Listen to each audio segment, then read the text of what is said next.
শিক্ষার্থীদের উপর হামলা, গ্রেফতার ও হত্যার প্রতিবাদে দেশের বিভিন্ন স্থানে বিক্ষোভ কর্মসূচি পালন করেছে বৈষম্য বিরোধী আন্দোলনে অংশ নেওয়া শিক্ষার্থীরা। এর মধ্যে কয়েকটি স্থানে পুলিশের সাথে সংঘর্ষ হয়। এর মধ্যে কুমিল্লায় 6 জন, গুলিবিদ্ধ সহ অর্ধশতাধিক শিক্ষার্থী আহত হয়েছে। আর টাঙ্গাইলের সখীপুরে সংঘর্ষে আহত হয়েছে পুলিশ সহ 15 জন। প্রতিনিধিদের পাঠানো তথ্য ছবি নিয়ে ডেস্ক রিপোর্ট। কুমিল্লায় বৈষম্য বিরোধী ছাত্র আন্দোলন কর্মসূচি পালন করেছে শিক্ষার্থীরা। এ সময় পুলিশ ও আওয়ামী লীগের নেতাকর্মীদের সাথে আন্দোলনকারীদের সংঘর্ষ হয়। এতে 6 জন গুলিবিদ্ধ সহ অর্ধশতাধিক শিক্ষার্থী আহত হয়েছে। আগুন দেওয়া হয় এসিল্যান্ডের গাড়িতে। 9 দফা দাবিতে জাহাঙ্গীরনগর বিশ্ববিদ্যালয়ে বিক্ষোভ কর্মসূচি পালন করেছে বৈষম্য বিরোধী আন্দোলনরত শিক্ষক ও শিক্ষার্থীরা। এ সময় ঢাকা আরিচা মহাসড়কে জরুরি সেবা, অ্যাম্বুলেন্স ছাড়া সব ধরনের যান চলাচল বন্ধ হয়ে যায়। টাঙ্গাইল প্রেস ক্লাবের সামনে কাজী নজরুল সরণি সড়ক অবরোধ করে আন্দোলন করে শিক্ষার্থীরা। এতে শিক্ষক ও অভিভাবকরাও অংশ নেয়। সখীপুর উপজেলায় সংঘর্ষে পুলিশসহ 15 জন আহত হয়েছে।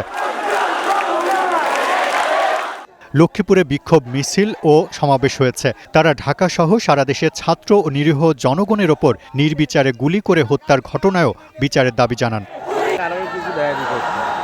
সিরাজগঞ্জের উল্লাপাড়ায় বৈষম্য বিরোধী শিক্ষার্থীরা 1 দফা দাবিতে প্রতিবাদ মিছিল করেছে। তাদের 1 দফা দাবিতে সরকারের পদত্যাগের আহ্বান জানায়। সারা দেশে বিক্ষোভ কর্মসূচি পালন করেছে শরীয়তপুরের ZH শিকদার বিজ্ঞান ও প্রযুক্তি বিশ্ববিদ্যালয়ের শিক্ষার্থীরা। এ সময় তাদের সাথে অংশ নেয় শিক্ষকরাও।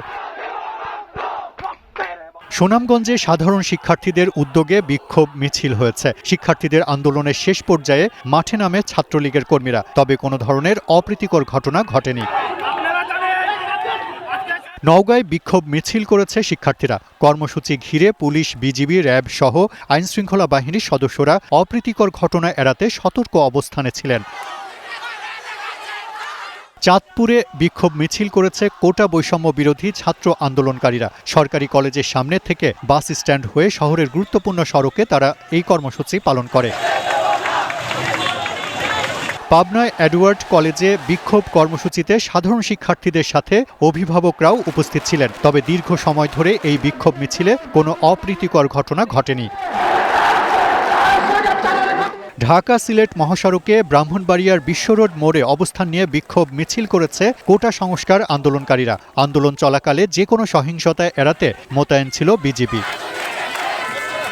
গাইবান্ধায় শিক্ষক, অভিভাবক ও আইনজীবী সহ বিভিন্ন পেশাজীবীরা সংহতি সমাবেশ করেছে। রবিবার থেকে অসহযোগ আন্দোলনে সকল শ্রেণী মানুষদের অংশগ্রহণ করার আহ্বান জানান। Global television news desk.